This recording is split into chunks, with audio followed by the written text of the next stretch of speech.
yeah, and then when they don't drink enough water, whatever, it's like, why aren't you doing it? What's going on with you?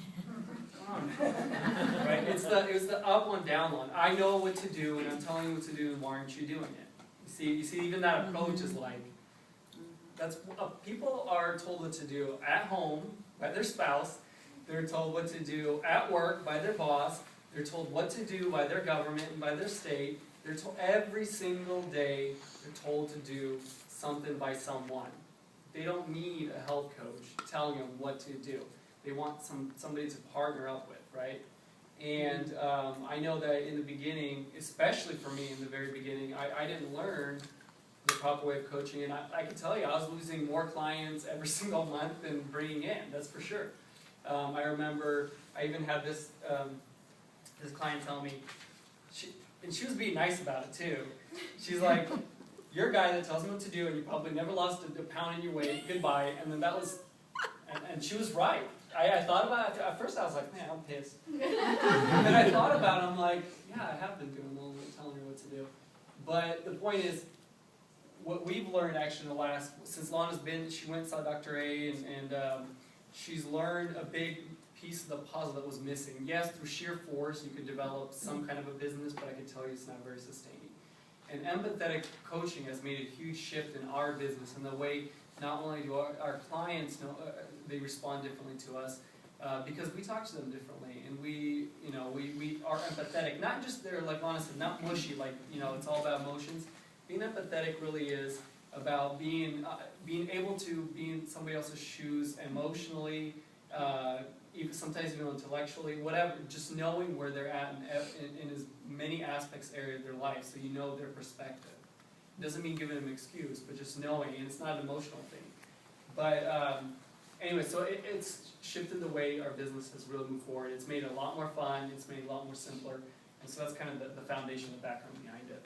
Yeah, and then in a way, being an empathetic coach is also allowing you not to take responsibility for their business. I think when you're constantly telling them what to do, then you're almost like you take responsibility over that. It's something that you're supposed to make happen instead of they feel their own intrinsic motivation and allow that to move them forward.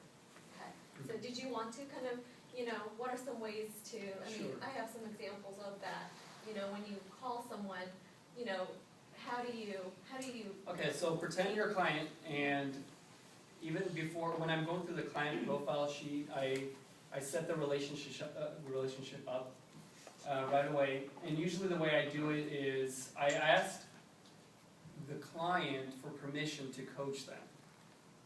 I used to not do that. I just assumed. I'm like, okay, I'm your coach. But I would ask, I say, before we even get started here, before we go into really asking these questions, would it be okay that we set it up to where we come to complete understanding how this role is going to work? And they say, yes, sure. Perfect. Well, I know that you've told me that this is the reason why you want to lose weight and get healthier. Would it be okay if I take you through the process of actually helping you get to those goals? Absolutely, that's why we did the program. Perfect. Yeah. Well, but I got that permission, so what happens is the perspective changes. Now they're like, oh, so I'm going to be working with somebody. I love what Kelly said. She says, Kelly Wright, she says, when you say it, it may not be true, but when they say it, it becomes true. Does that make sense?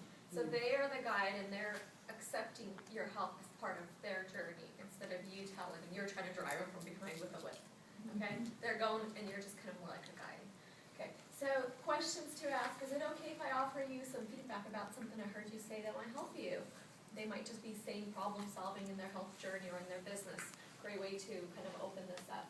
Are you ready to get started? Or is this a good time to talk about this? If it's like if you're just calling them and you want to talk to them about something, make sure they're ready. If their dog died that day and you just go into some feedback you have to offer them, imagine how terrible that would feel. Like, find out where they're at. And Dr. A, used this, taught me this. He says, whenever you call a coach, spend a minute or two kind of getting a pulse where they're at in their day. If their boss yelled at them today, this might not be the day you want to offer them some feedback or do this adequate, inadequate thing. Always make sure you're a welcome guest, okay?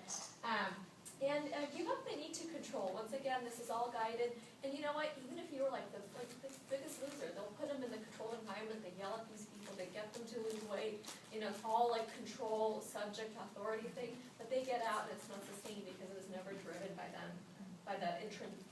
And you know what, even if people have intrinsic motivation, if you use control, you will kill that. They won't even know their own intrinsic motivation. They're just gonna think, this person's telling me what to do, and you will trigger a reaction where they'll want to just to get away from you, not do the thing that they really truly wanted to do to begin with. Okay, huge. Even if they have intrinsic motivation, if you do not allow controls, like it's like it kills the oxygen that plant or that intrinsic motivation will grow. So you want to nurture their own motivation instead of trying to impose your step. Yeah. Okay.